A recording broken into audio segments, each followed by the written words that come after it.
हिंदुस्तान ने एक तरकीब ईजाद की प्रतियोगिता खत्म करने की।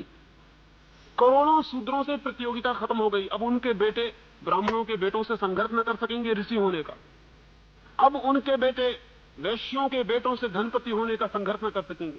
अब उनके बेटे बहादुरों की तरह लड़ ना सकेंगे, क्षत्रियों से संघर्ष न कर सकेंगे। एक बड़े वर्ग को, नीचे के विराट वर्ग को हमने बिल्कुल जमा दिया और द्वार बंद कर दिए। अब तुम कहीं आ ना जा सकोगे। ऊपर के वर्गों को लाभ हुआ।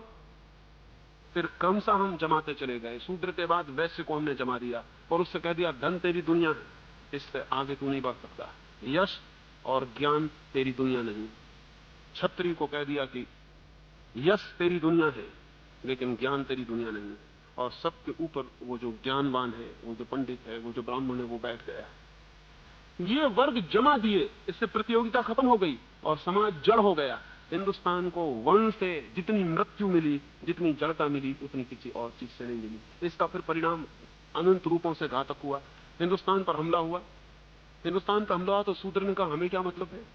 शूद्र को क्या मतलब है, भंगी भंगी रहेगा, चाहे मुसलमान दिल्ली में बैठे कि हिंदू बैठे कि अंग्रेज बैठे, भंगी में क्या फर्क पड़ने वाला है, भंगी भंगी रहेगा। भंगी ने कहा हमारा भाग्य तो तय है, तो कोई भी राजा हो हमें क्या हानि है, हम तो अपने चलते चले जाएंगे, जो हम करते हैं करते चले जाएंगे। हिंदुस्तान की विराट जनता वर्णों के कारण हिंदुस्तान के जीवन में अरुचि से भर गई, विराटपूर्ण हो गई। हिंदुस्तान कभी गुलाम न होता अगर हिंदुस्तान में सूत्र न होते। हिंदुस्तान कभी गुलाम न होता अगर हिंदुस्तान में वर्ण न होते। हिंदुस्तान की वर्ण व्यवस्था ने हिंदुस्तान में ऐसे तबके बांट दिए कि एक आदमी को कोई जरूरत न रही चिंतित होने की। सिर्फ थोड़े से लोगों को चिंतित थी, क्षत्रियों को, कि हम अपने राज्य को बचाएं। बाकी पूरे देश को कोई प्रयोजन न था। गरीब को क्या प्रयोजन है अमीरों के झगड़े से? कोई प्रयोजन नहीं है। वही तो अभी भी हो गया, फिर से वही हो गया। अंग्रेज हिंदुस्तान से गए, गरीबों ने सोचा था हमें कुछ मिल जाएगा, फिर उनको पता चला कुछ नहीं मिलता। अंग्रेज पूंजीपति बदल जाता है, हिंदू पूंजीपति उसकी जगह बैठ जाता है। गरीब अपनी जगह है, वो वहीं के वहीं, उसे कोई फर्क नहीं पड़ता है। अमीरों के झगड़े हैं, ऊपर के झगड़े हैं, नीचे के आदमी को क्या मतलब है।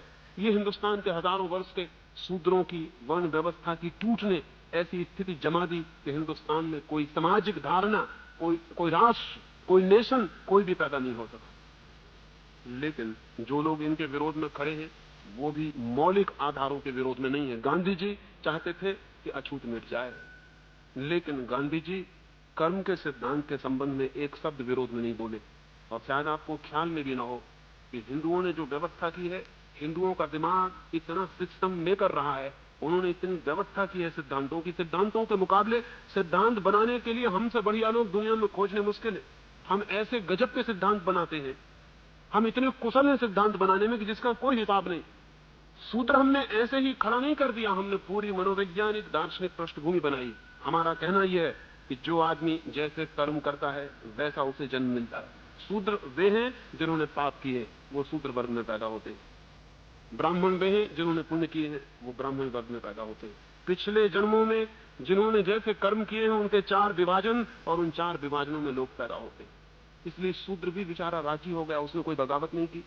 उसने कहा कि ठीक है, हमने पिछले जन्म में बुरे कर्म किए होंगे इसलिए हम शूद्र हो गए हैं, अब अच्छे कर्म करेंगे तो अगले जन्म में ब्राह्मण हो जाएंगे। अगले जन्म की आशा में वो आज शूद्र होने को राजी हो गया। हिंदुस्तान का शूद्र राजी है, अगले जन्म की प्रतीक्षा कर रहा है। और हिंदुस्तान का दिमाग बेईमान है, जिसको भी राजी करवाना हो उसे अगले जन्म का प्रलोभन दे दो, वो राजी हो जाता है। जब तक ये कर्म की विचार सरणी न टूटे और जब तक हम इसकी पुनर्व्याख्या न करें, तब तक शूद्र को मुक्त होना बहुत मुश्किल मामला है। और बड़ा मजा तो यह है कि जिससे उसे मुक्त होना है वो उसी से बंधने की पूरी कोशिश कर रहा है। विनोबा जी या गांधी जी उसको उन्हीं मंदिरों में ले जाने के लिए प्रवेश दिलवा रहे हैं जिन मंदिरों से उसे मुक्त होना चाहिए। तो बड़ी मजे की बात है। जिन हिंदू पुरोहितों से मुक्त होना है, गांधी जी और विनोबा जी कह रहे हैं कि उन मंदिरों में शूद्र का प्रवेश होना चाहिए। ये बड़ी क्रांति की बात है कि मंदिर में शूद्र का प्रवेश हो। किसके मंदिर में? उसी मंदिर में जिसने उसे शूद्र बनाया, उन्हीं पुरोहितों के मंदिर में जिनने उसको हजारों वर्षों तक पीड़ित किया और शोषित किया। मैं तो कहूंगा एक शूद्र को किसी मंदिर में नहीं जाना चाहिए। अगर सारे ब्राह्मण पैर पड़े तो भी नहीं जाना चाहिए, क्योंकि उस मंदिर में क्यों जाना जिस मंदिर ने तुम्हें तोड़ा और नष्ट किया और बर्बाद किया और शोषण किया। लेकिन गांधी जी और उनके सब साथी कहते हैं कि मंदिर का द्वार खोलो, हम शूद्र को मंदिर में ले जाएंगे। बड़ी क्रांति हो रही शूद्र को मंदिर में ले जाने की। ये ब्राह्मण का ढीला पंजा जो हो रहा है उसको फिर कसे जाने की तरकीब है, फिर ब्राह्मण के हाथ में पहुंच जाएगा ये शूद्र उसके मंदिर में जाते ही। आज वर्ण टूटने के करीब आ गए हैं। व्यवस्था टूटने के करीब आ गई, उसको फिर से नई शक्ल देके फिर उसको उसी व्यवस्था के भीतर रखने की कोशिश चल रही। डर है कि कहीं शूद्र हिंदुओं के बाहर न चला जाए। लेकिन शूद्र को हिंदू के भीतर रहने की जरूरत क्या है?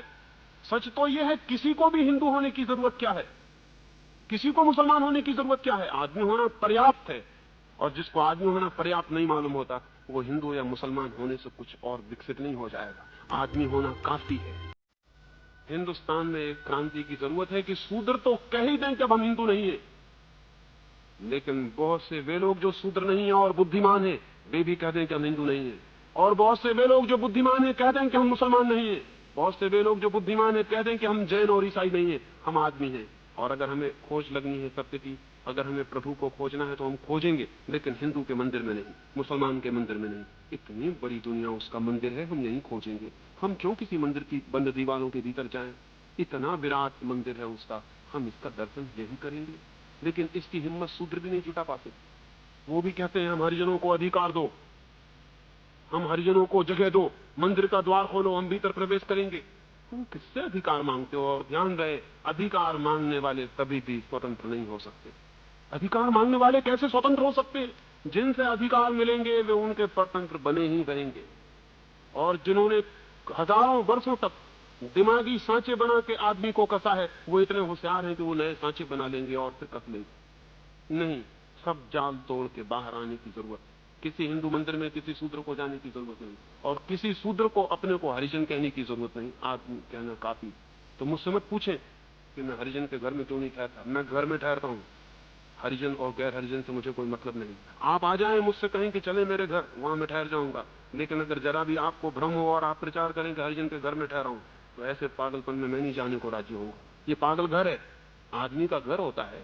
मैं मेहमान बन सकता हूं आदमी का, हरिजन वगैरह से मुझे कोई मतलब नहीं। हजार कारण हो सकते हैं, लेकिन एक ही कारण काफी है।